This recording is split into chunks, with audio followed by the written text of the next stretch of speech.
Hello, আসসালামু আলাইকুম। আশা করি সবাই ভালো আছেন এবং সুস্থ আছেন। তো আজকের ভিডিওতে আমরা দেখব যে কিভাবে আপনি সহজে Adobe InDesign এর যেকোনো ডিজাইন ফাইলটাকে আপনি JPG বা PNG আকারে এক্সপোর্ট করতে পারেন। তো আমি এখান থেকে চলে যাব ফার্স্টে ফাইল অপশনটাতে। ফাইল অপশনটাতে গিয়ে এক্সপোর্ট বা কন্ট্রোল ই তে যদি আমি ক্লিক করি কিবোর্ড থেকে, এক্সপোর্ট অপশনটা চালু হবে। এখন আপনি ফাইলটা কি নামে দিতে চাচ্ছেন? আমি ধরেন দিলাম ২ নাম্বার আর ৩ নাম্বার পেজটাকে সিলেক্ট করব। তো 2, 3 বা আমি ধরেন ২ দিলাম। জাস্ট ফাইলের নামটা ২। এখানে সেভ এ ক্লিক করতে হবে। এখন এখানে সেভ এ দেওয়ার আগে এখানে আপনি কি ফরমেশন এ সেভ করবেন? JPG, PNG? আমি ধরেন পিএনজি নিব যেহেতু মকআপ এ ইউজ করতে পারি যাতে পিএনজি। সেভ। ফাইলের নামটা যেকোনো যা দিতে পারেন।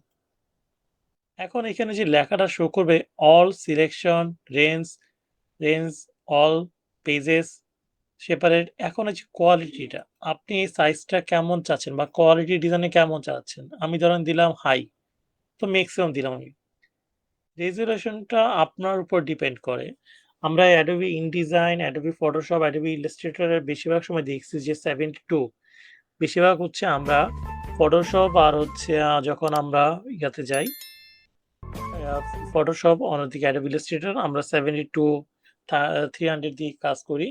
তো এখান থেকে আমি ২৪০০ দিতে পারি বা আমি 600 দিলাম। দিয়ে কালার মোড সবসময় RGB সিলেক্ট করে নিবেন বা সিলেক্টও থাকবে RGB। এক্সপোর্ট এ যখন দিবেন দেখেন এক্সপোর্ট দেওয়ার আগে এখানে একটা অপশন বাদ গেছে সেটা হচ্ছে রেঞ্জ। আপনি কয়টা পেজ বা কোন পেজটাকে আপনি চাচ্ছেন শুধু সেভ করতে। ২ আর ৩ দেওয়ার ফলে আমার শুধু ২ নাম্বার আর ৩ নাম্বার পেজটাকে এক্সপোর্ট করা হবে। আমি জাস্ট ক্লিক করি।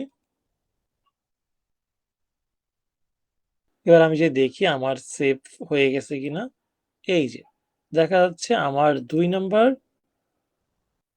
এই যে ২ নাম্বার পেজটা আমার, আর আমি এখানে যাই, এই হচ্ছে আমার ৩ নাম্বার পেজ। তো ২ টা পেজই কিন্তু মানে আলাদা, আলাদাভাবে এক্সপোর্ট হয়ে গেছে পিএনজিতে। তো এই ছিল কিভাবে আপনি সহজে পিএনজি থেকে আপনি এক্সপোর্ট করতে পারেন। বা আমি যদি এখন দেখাই